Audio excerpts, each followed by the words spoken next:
고백하겠습니다. 우리는 하나님이 기뻐하시는 교회, 성도가 행복한 교회입니다. 시작.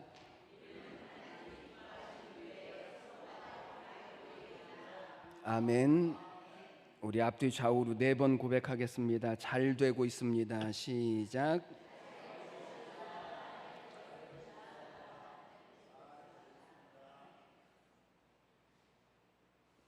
고백한 대로 되시게 하실 하나님을 찬양합니다. 자, 이제 8월이고요. 10월에는 우리 교회가 41주년 되어지는 창립주일이 또 10월 달에 있습니다. 이 10월 창립주일에 저희들이 총동원 전도주일로 예배를 드리게 될 텐데, 중요한 것은 우리가 마음은 다 있거든요. 마음은 다 있는데, 그런데 실천하지 않으면 우리 안에 있는 그 마음이 열매를 맺을 수가 없습니다.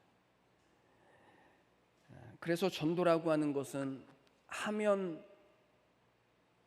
있고 안 하면 없습니다. 전도는 하면 되고 안 하면 안 됩니다. 그래서 전도는 우리가 어떠한 태도를 가지고 있느냐에 따라서 좌우가 되어집니다. 사람들은 전도에 대해서 이야기를 하면 마음 가운데 어떤 생각이 들어가냐면 이런 생각이 들어갑니다. 왜 다른 사람이 구원받는 일을 위해서, 왜 교회가 부흥되어지는 일을 위하여서 우리가 이렇게까지 해야 합니까?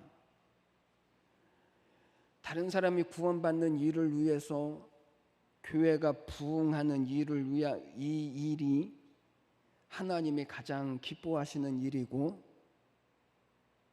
다시요, 이 일이 하나님이 가장 기뻐하시는 일이고, 눈치가 없으면 코치라도 있어야 될 텐데, 다시 한번 하나님이 가장 기뻐하시는 일이고, 이것이 우리의 영혼이 잘 되어지는 길이기 때문에 그렇습니다. 여러분, 태도라고 하는 것은 전도뿐만 아니라 우리의 모든 삶에도 역시 이 태도라고 하는 것이 굉장히 중요한 것으로 적용이 되어집니다. 태도가 뭐가 그렇게 중요합니까? 라고 여길 것 같지만 우리의 모든 삶에 가장 중요하게 작용되어지고 영향을 미치는 것이 태도라고 그래요. 그래서 얼마 전에 미국의 성공한 기업인이 우리나라에 왔을 때 그 사람에게 이렇게 물었습니다. 성공의 비결이 무엇입니까? 그랬을 때 그 사람이 이렇게 대답했죠. 10%는 실력입니다. 또 10%는 노력입니다. 그리고 나머지 80%는 태도입니다. 이렇게 이야기했습니다. 저는 이것을 보고 처음에는 이해가 가지 않았습니다. 실력이 10%밖에 안 된다고? 노력하는 것이 10%밖에 안 된다고? 이 말에 이해가 가지 않았습니다. 그런데 이 일에 대하여서 어떤 사람이 이런 해석을 달아놓았습니다.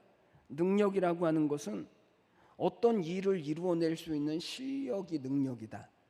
그리고 노력이라고 하는 것은 그 일을 얼마나 열심히 하느냐, 열심히 하지 않느냐, 이 열심에 관한 일이다. 그리고 태도라고 하는 것은 얼마나 긍정적이냐, 부정적이냐 하는 마음이다.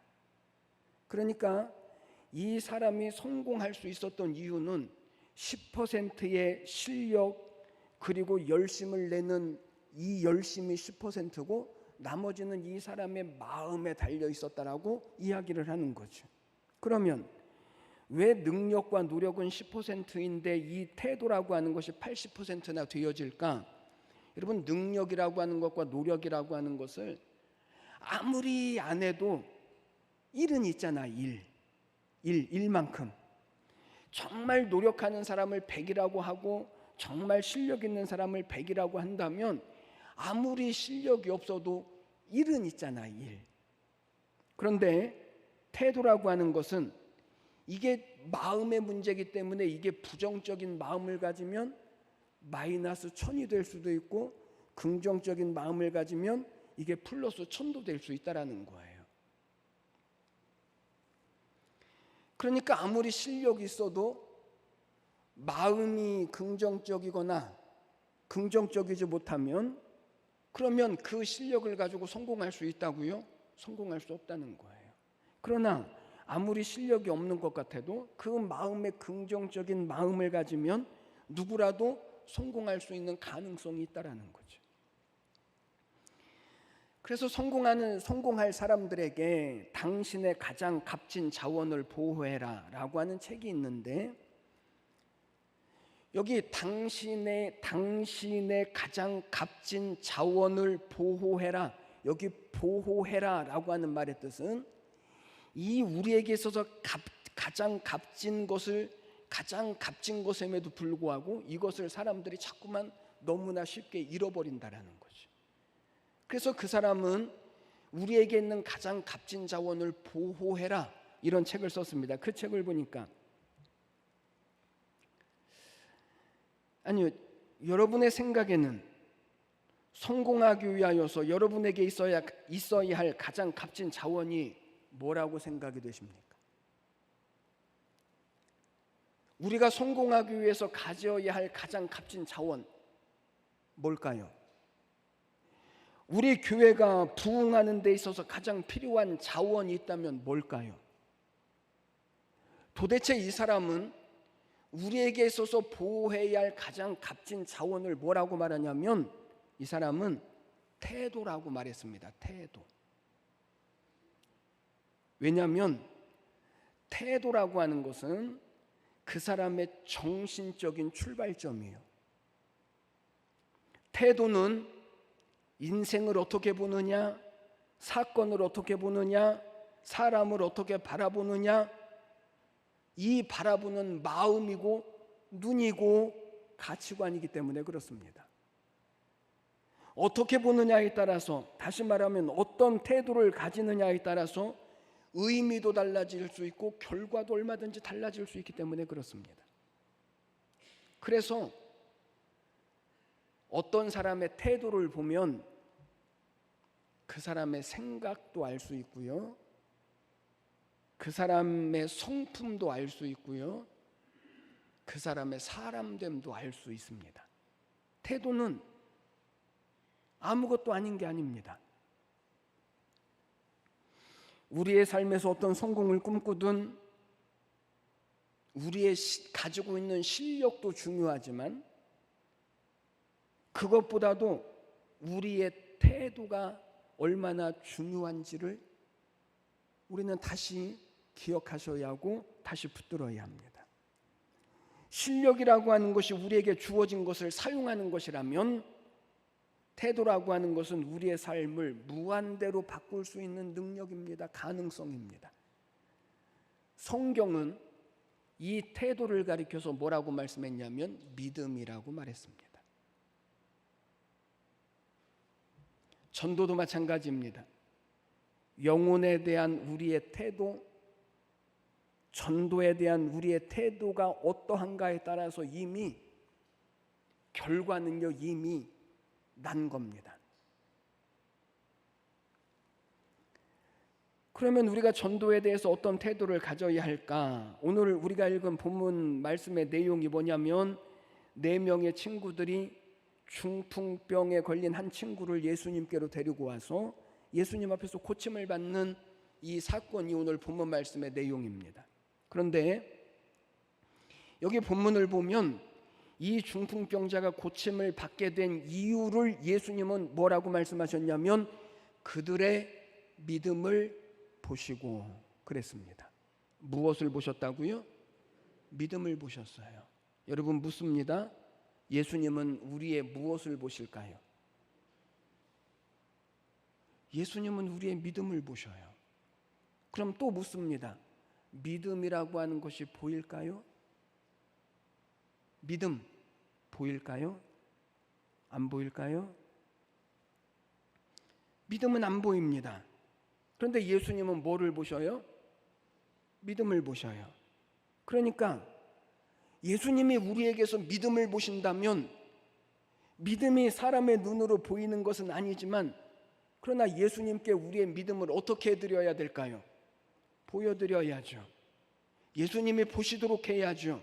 왜냐하면 예수님은 우리의 믿음을 보시니까요. 그런데 무엇으로 우리의 믿음을 예수님께 보여드릴 수 있는가?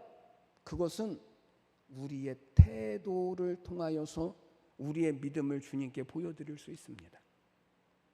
여기 그들의 믿음을 보시고 그랬는데 여기 그들이 누구냐면 중풍병자를 메고 온 네 사람들입니다. 이 중풍병자를 메고 온 이 네 사람들의 믿음을 보시고 이 중풍병자에게 뭐라고 말씀하신다고요? 뭐라고 말씀하시죠?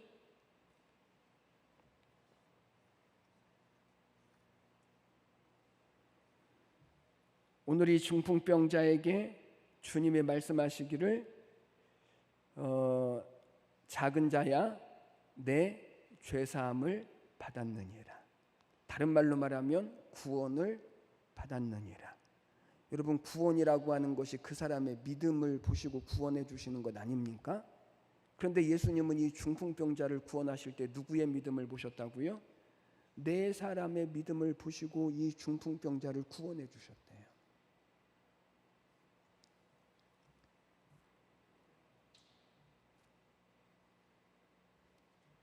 여러분, 예수님이 이 사람들의 믿음을 보실 때 그 사람들의 마음에 있는 믿음을 보셨을까요? 아니면 그 사람들의 태도를 통해서 믿음을 보셨을까요?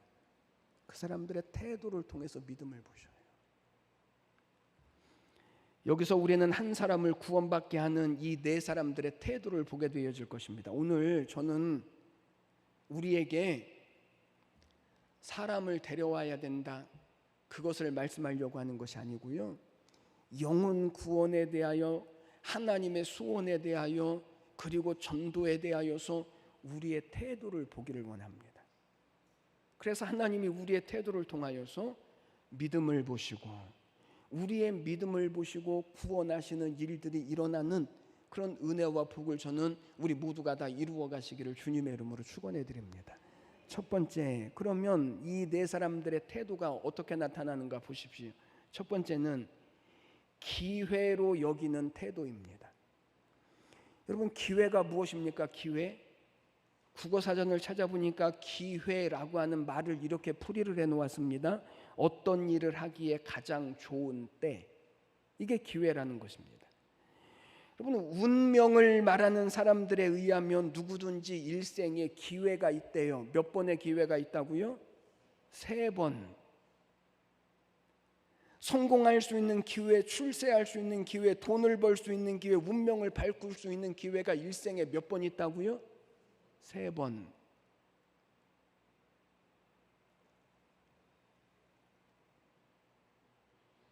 그런데 이 기회를 잘 붙잡아야, 그래야 출세도 하고 돈도 벌고 인생을 바꿀 수 있는 그런 일들이 우리 가운데 일어나는데, 대부분의 사람들이 이 기회를 잡아요, 못 잡아요?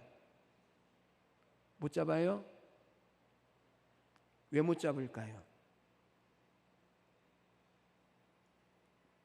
기회인 줄을 몰라서. 이게 기회인 줄을 알면 무슨 방법과 무엇을 동원해서라도 이 기회를 잡을 텐데, 그런데 이것이 기회인 줄을 알지 못하니까 사람들이 기회가 와도 놓쳐버리고 마는 거예요. 그러나 우리는 이 운명을 믿지 않습니다.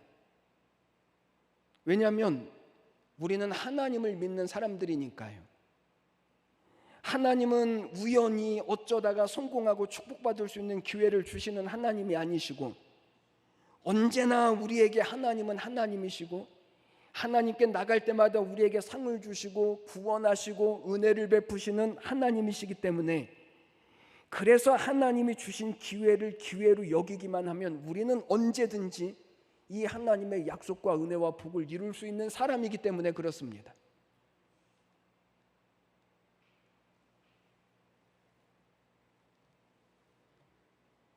어떤 교회에서 성전을 건축하려고 오랫동안 준비를 하고 기도를 해왔습니다. 그런데 막상 성전을 건축하려고 하니까 누구 한 사람 나서는 사람이 없습니다.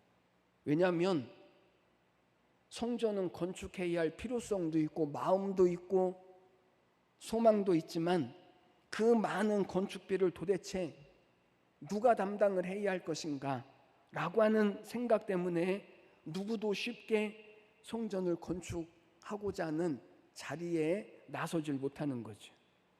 그래서 어느 날 목사님이 성전 건축을 독려하면서 이런 설교 말씀을 하셨습니다. 여러분, 우리 아버지는 부자이십니다. 걱정하지 말고 우리 시작합시다. 우리 아버지께서 도와주실 것입니다.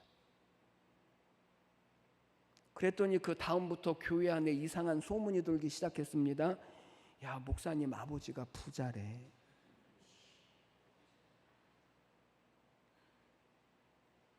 어느 회사의 사장인가 봐. 땅도 꽤 많고 건물도 몇 채나 된대.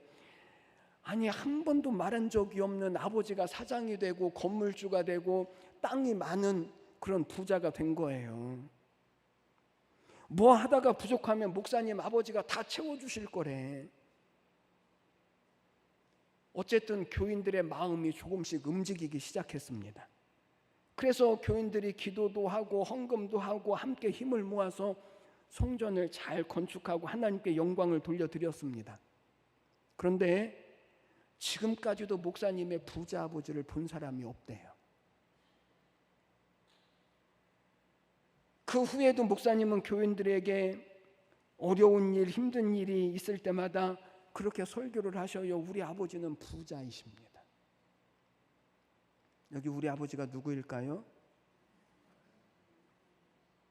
저는 이 믿음이 우리에게도 있었으면 좋겠습니다. 오늘 1절 말씀을 보십시오. 예수님께서 가버나움에 계시다는 소문이 들린지라. 뭐가 들렸다고요? 소문, 말 그대로 소문입니다. 그런데 이 소문을 많은 사람들이 들었지만 대부분의 사람들에게는 이 소문이 아무것도 아닙니다. 왜죠? 소문이니까. 그런데 이 소문을 듣고 인생이 바뀐 사람들이 있습니다. 그 사람들이 누구냐면 오늘 본문 말씀에 나와 있는 이 중풍병자와 그 사람을 메고 온 4사람입니다. 여러분, 무시할 수도 있는 소문인데 예수님이 가버나움에 계신다라고 하는 이 소문을 5명의 사람들은 그냥 무시할 수도 있는 소문인데 이 사람들은 그 소문을 기회로 여기는 것입니다. 예수님을 만날 기회, 이 중풍병자인 이 친구를 고침받게 할 수 있는 기회, 그리고 결국은 그들이 이 중풍병자인 친구를 예수님께로 데리고 와서 그 문제를 해결받게 되어졌다라고 하는 것이 오늘 성경이 우리에게 말씀하시는 내용이죠. 여러분, 성경을 보면 정말 많은 사람들이 예수님께로 와서 질병을 고침받고 죽음에서 살림을 받고 문제를 해결받고 이런 사람들이 성경에 얼마나 많이 나와 있습니까?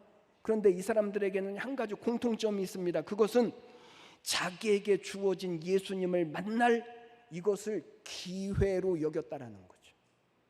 뭘로 여겼다고요? 기회.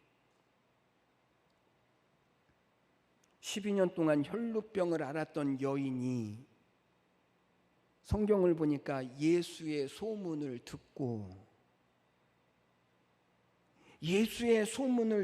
그것을 기회로 여기고 예수님의 옷자락을 붙잡았다가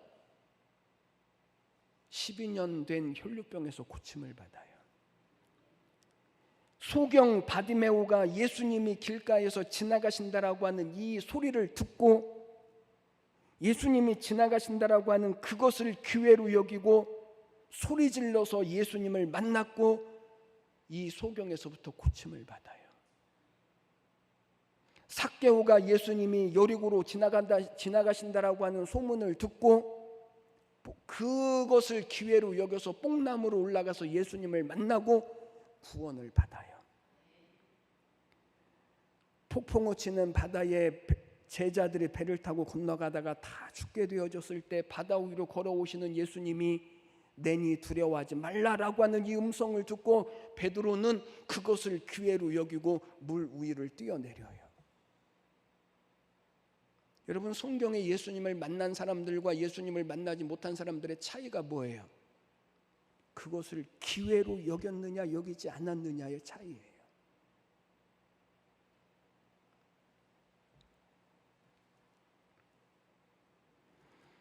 사랑하는 여러분, 하나님은 우리에게 구원받을 기회를 주시고 은혜받을 기회를 주시고 축복받을 기회를 주시고 문제 해결받을 기회를 주시는데, 이 기회가 어쩌다가 한 번씩 오는 것이 아니라 이것을 기회로 여기고 주님 앞에 설 때마다 하나님은 우리에게 이 약속을 이루어 가신다고요. 우리 교회가 부흥할 기회를 하나님이 주셨어요.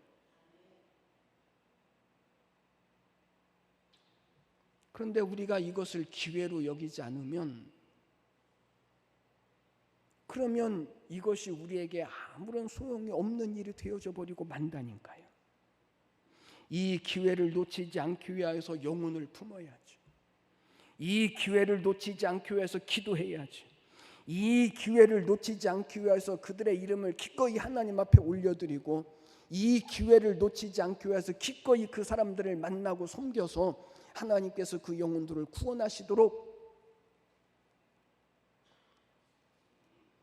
이 기회를 믿음으로 선용할 때 하나님은 거기에 구원의 역사를 이루어 가셔요. 기회로 여기십시오. 두 번째, 이 사람들이 가지고 있는 또 한 가지 태도는 협력하는 태도였습니다. 여러분, 이 중풍병을 앓고 있는 이 사람이 혼자 예수님께로 나올 수 있습니까? 없습니다. 그러면 오늘 우리가 전도하려고 하는 사람들이 혼자서 예수님께로 나올 수 있을까요? 없습니다. 누가 필요하죠? 메고 나오는 사람들이 필요하죠.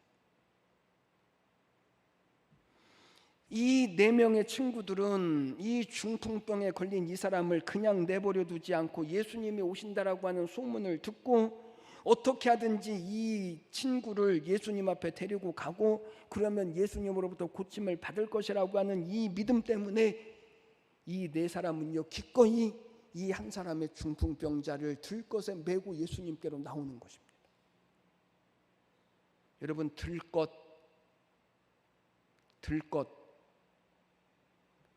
들것을 4사람이 보통 드는데,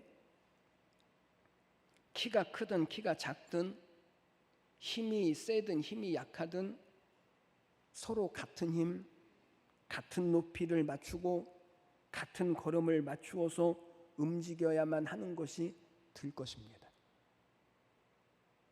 그러니까 개인적으로 아무리 다른 사람보다 힘이 세다고 해도, 개인적으로 다른 사람보다 아무리 키가 월등히 크다고 해도 다른 사람들과 협력하지 않으면 된다고요? 안 된다고요? 안 된다고요. 다 저마다 차이가 있지만 이 4사람들은 서로 협력했기 때문에 이 한 사람을 예수님께로 데려올 수 있었고, 이 한 사람이 예수님으로 말미암아 고침을 받고 구원을 받을 수 있었던 거예요. 그래서 아주 이런 좋은 말씀이 있죠. 도둑질도 손발이 맞아야 한다. 내가복음 1장 8절. 아니, 이 말씀이 왜 성경에 없는지 모르겠어요. 아니, 우리가 무슨 일이 잘 되어질 때는 뭐가 잘 맞는다고 그래요? 손발이. 잘 안 될 때는 뭐가 안 맞는다고 그래요? 손발이. 그러니까 손발만 맞으면 잘 돼요? 잘 안 돼요? 잘 돼요. 손발만 맞으면 잘 돼요. 손발만 맞으면 얼마든지 부흥할 수 있습니다. 3절로부터 5절 말씀까지를 보면 이 4명의 친구들이 들것에 중풍 걸린 친구를 예수님 앞으로 데려오면서 얼마나 많은 장애물들을 만나는지 모릅니다. 사람이 너무 많아서 예수님을 볼 수도 없습니다. 그래서 지붕으로 올라갑니다. 들것을 가지고 지붕으로 올라간다라고 하는 것을 한번 생각해 보십시오. 그리고 지붕을 뜯습니다. 그리고 예수님이 계신 곳에 구멍을 내고 그곳으로 이 들것을 달아내려서 결국은 예수님을 이렇게 만나게 해요. 여러분, 그런데 그 모습을 보고 예수님이 뭐라고 말씀하신다고요? 따라해 보십시오. 예수께서 그들의 믿음을 보시고 무엇을 보시고요? 믿음을 보시고 작은 자야 내 죄 사함을 받았느니라.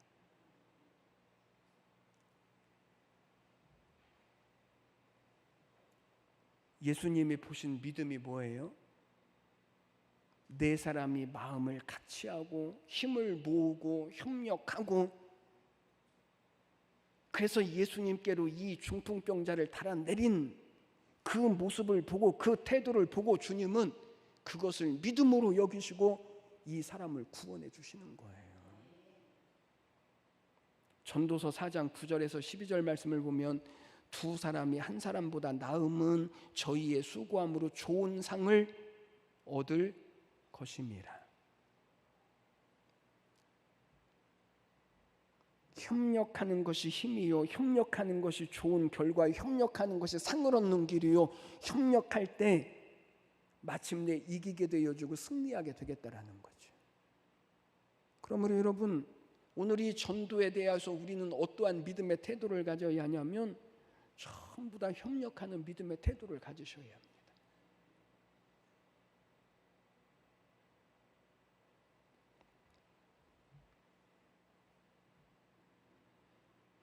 우리가 믿음으로 매달려서 연합하여서 기도하고 그리고 협력할 때 하나님은 우리의 믿음을 보시고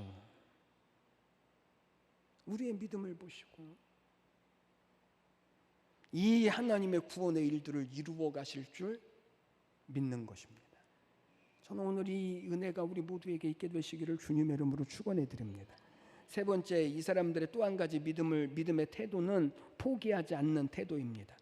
4절 말씀을 보니까 사람들로 인하여서 예수님께로 데려갈 수 없고, 예수님의 소문도 들었습니다. 이 네 사람이 협력하여서 이 환자를 데리고 예수님께로 달려 나왔습니다. 그런데 문제는 먼저 온 사람들 때문에 예수님이 계신 곳까지 들어갈 수 없다라고 하는 문제가 있죠. 우리가 하고 싶어도 할 수 없게 만드는 문제가 분명히 있다는 거예요.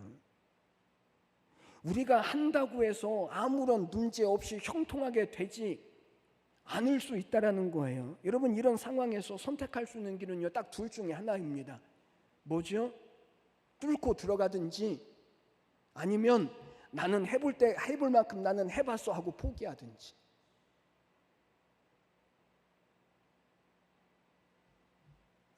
그런데 이 네 사람들은 예수님을 보려고 애써서 왔는데 문제가 생겼습니다. 그 문제 앞에서 이 사람들은 무엇을 선택하냐면 아주 특별한 방법, 아무도 이런 방법을 생각하지 못했던 아주 비상한 방법, 지붕으로 올라가서 지붕에 구멍을 내고 그 병자를 예수님이 계신 곳으로 달아내리는 것입니다. 아직 그 어떤 사람도 한 번도 해보지 않은 방법인데, 그런데 주님은 그 모습을 보시고 감동하시고 그것을 믿음으로 보시고 그 중풍병자를 구원해 주셔요. 여러분, 위대한 부흥을 위해서는 포기하지 않는 믿음이 필요합니다. 이들이 멀리서 환자를 메고 왔는데 와서 보니까 사람들이 너무 많아서 예수님을 만날 수도 없습니다. 그렇다고 이 사람들이 포기하고 나는 할 만큼 했다라고 돌아가지 않습니다. 왜요? 이 사람들에게는 목적이 분명했거든요. 어떤 목적이죠? 이 사람으로 하여금 예수님을 만나게 할 목적. 여러분, 오늘 우리가 전도하려고 하는데 목적이 있으십니까? 분명한 목적?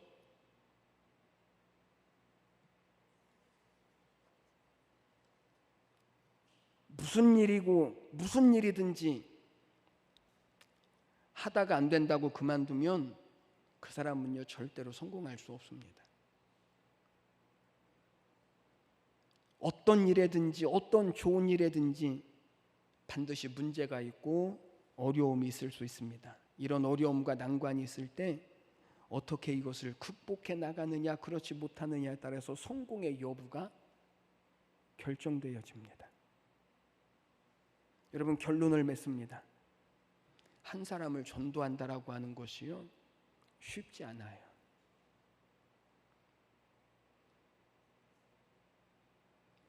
우리가 하려고 하면 더 어려워요. 교회를 다시 세운다라고 하는 것, 오늘 이 시대에 정말 어려운 일이에요. 어려운 일인 줄 알기에 불평하고 원망하고 포기하기보다 어려운 일인 줄 알기에 같이 기도하고 같이 협력하고 같이 영혼을 품고 같이 인내로 섬겨내면 하나님은 우리의 믿음을 보시고 이 땅에 구원받는 사람들을 하나님은 일으키실 거예요.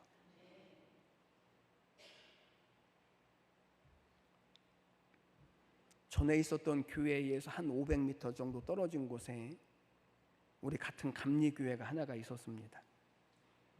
어느 날부턴가 교회의 분위기가 이상해졌습니다. 한 30명 정도 모이는 교회였는데 어느 날부턴가 교회 안에 이상한 소문이 돌기 시작했습니다.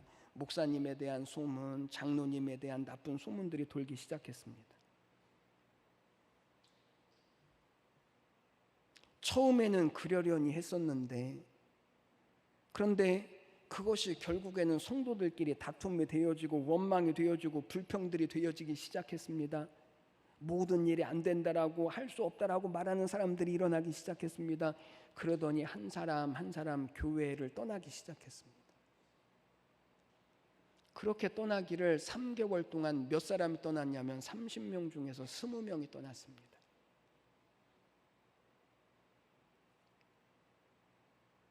그런데 나중에서야 알게 되어졌습니다.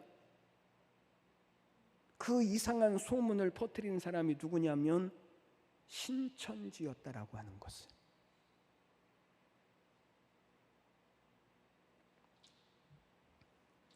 여러분, 한 번쯤은 의심해 보십시오.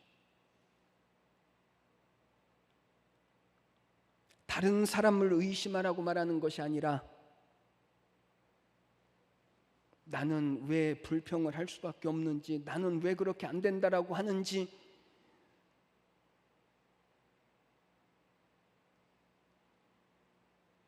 나 자신에 대해서 한 번쯤은 주님은 할 수 있다라고 말씀하시는데 나는 왜 안 된다라고 말하는지, 주님은 불가능한 것이 없다라고 말씀하시는데 우리는 왜 못한다라고 말하는지 한 번쯤은 의심해 봐야죠. 기도라고 하는 좋은 무기가 있고 하나님을 향한 좋은 통로들이 있는데 왜 우리는 그 방법들을 다 놓고 우리는 할 수 없다라고 말하는지, 우리는 왜 포기하고 있는지.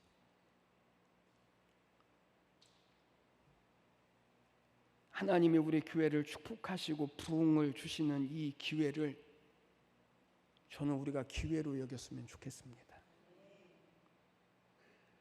제가 요즘 보는 책 중에서 이런 책이 있더라고요. 무너져가는 교회를 진단해라.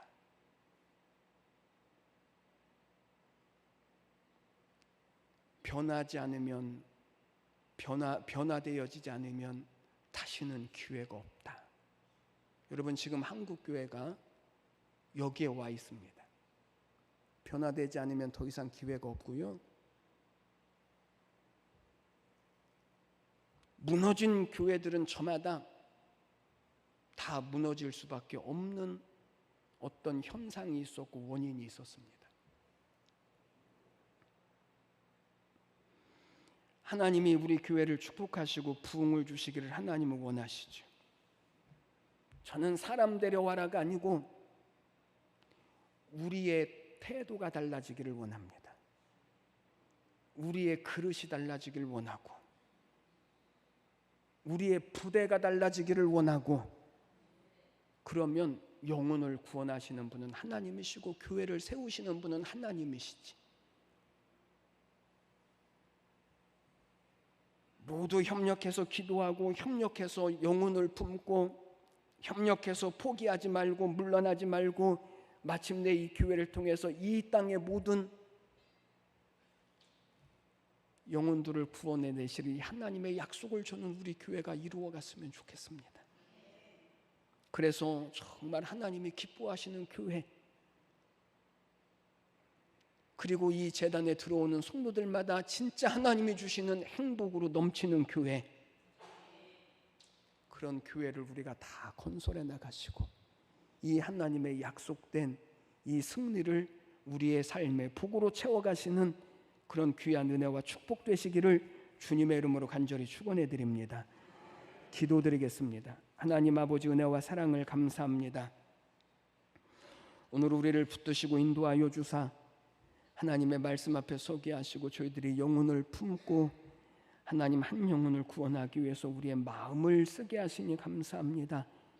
하나님, 오늘 우리의 태도를 보시고 우리의 믿음을 보시고 영혼을 구원하시기를 기뻐하시는 우리 하나님의 말씀을 저희들이 믿음으로 다시 붙들게 하여 주시어서 하나님, 오늘 우리의 믿음을 통하여서 이 땅에 하나님의 구원을 이루어 가시는 이 하나님의 약속이 능력 있게 이루어지게 하여 주시옵소서. 감사와 찬양을 드리며 예수님의 이름으로 기도드리옵나이다. 아멘.